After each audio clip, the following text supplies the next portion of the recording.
What's going on, BST family?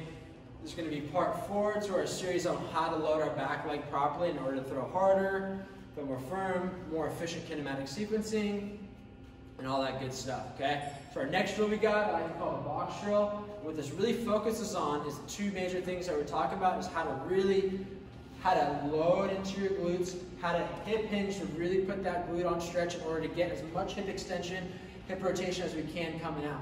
Not only is hip hinging good for creating more explosive power, but it's being in a straight line, right? When we're driving off our back leg and our stride line, we can't be too close. If we're too close, our hips aren't going to fully rotate.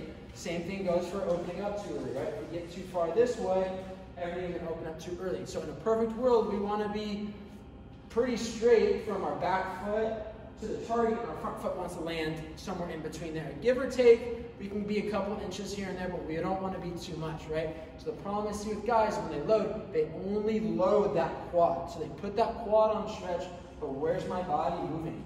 Where's my body moving when I just load my quad?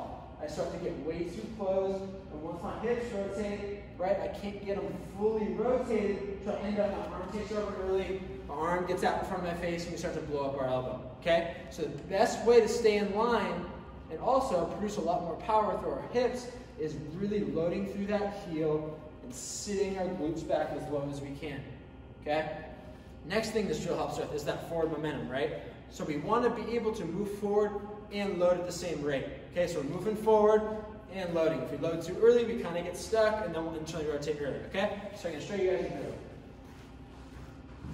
So we have about a box. You can start with it pretty close and then work your way out. So what we're doing is, all we're trying to do is come from height of leg lift, sitting on the box, okay? As you'll notice, a lot of amateur athletes who are just loading to the quad, they're not going to get to the box, right? Their hips aren't deep enough, their butt isn't far enough back to be able to sit on it. So you really got to focus, really sitting into the box, okay?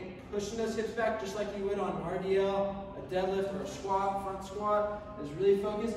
Get into those glutes. Not only are we trying to just sit and stall, we need to get some sort of forward momentum to get into the box. As you get better at it, you can move the box further, right? In a perfect world, we want to get our hips as far away from our back foot as possible and then drive, okay? So as it gets easier, put the box out further. So we're here, and then sit into the box.